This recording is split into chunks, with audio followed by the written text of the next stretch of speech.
siya. Sir, what would you say the most significant lesson na pwedeng makuha ng ating present generation for watching Jaguar?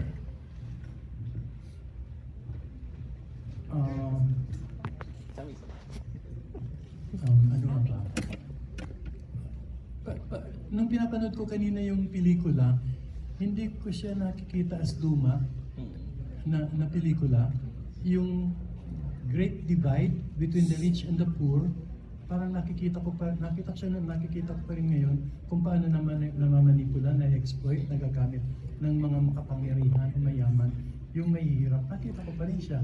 And then yung desperate na sitwasyon ng mga mahihirap,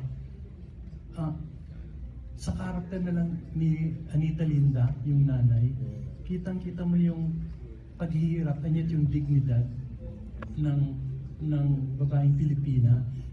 Tanggap niya kung anong dapat niyang tanggapin, pero hindi siya malamya na sumusuko. May quiet strength. So parang sa mga characters kanina na napanood ko, parang nakikita ko pa rin sila around ngayon sa palibot. From the social situations to the characters. So yun. I think one reason for that is Lino. Mayroon si Linong mata at puso na hindi hypocritical. Kung anong nakikita niya sa palibot, yun ang papakita niya. Kung itim, itim. One word na hate niya is to be a hypocrite. Kung ano siya sa likod ng camera pag nagdidirect, kung ano siya pag nasa kalsada na wala sa pelikula, kung ano siya sa labas at sa loob ng pelikula, the same siya. Kasi may iba na nagbabago ang personalidad eh. Si Lino, pareho siya maski saan. Nasa loob ng bahay, nasa labas, nasa loob ng CR, nasa bar. It's the same Lino Broca. Wala siyang maskara o pagpapanggap. And I think lumalabas yun sa mga pelikula niya. Kung anong nakikita niya before, na totoo, yun pa rin ang totoong lumalabas. And that's the reason I think why, pag pinanood natin siya, maski luma na, nakikita natin yung katotohanan na nakita ni Lino nang walang filter.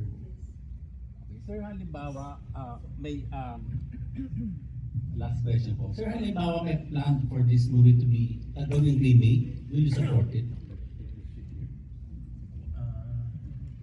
Well, baka magkakaiba kami ng opinion, yes, sir. ng opinion dito eh. I'm a very open person. Ako naniniwala sa remakes in the sense that well, unang-una, sana ito ang kumalat. Kasi may napaka-relevant siyang mensahe. At yung kanyang, hindi lang yung mensahe niya, yung storytelling niya, ibang klaseng mata, ibang klaseng perspective eh. And so, siyempre gusto ko makita ng mga tao yung social issues, yung character sa mata ni Lino. And to some extent, sa mata namin. So sana itong pelikulang ito ang kumalat rather than mag-remake. Pero if there's a need na mag-remake, kung hindi na to lumalabas, at kung masasabi yung the same social content at maraming taong iba pang mamumula, why not? Maraming klaseng ganun na lumabas sa pelikula. Pero sana ito na priority. Hindi lang dahil kasama ako dun sa pelikula, kundi nang napanood ko kanina, parang kasya na siya eh. Enough na siya eh. Nakuha ko na siya eh. Hindi ko na kailangan ng duplicate niya para makuha ko yung dapat ko. Thank you.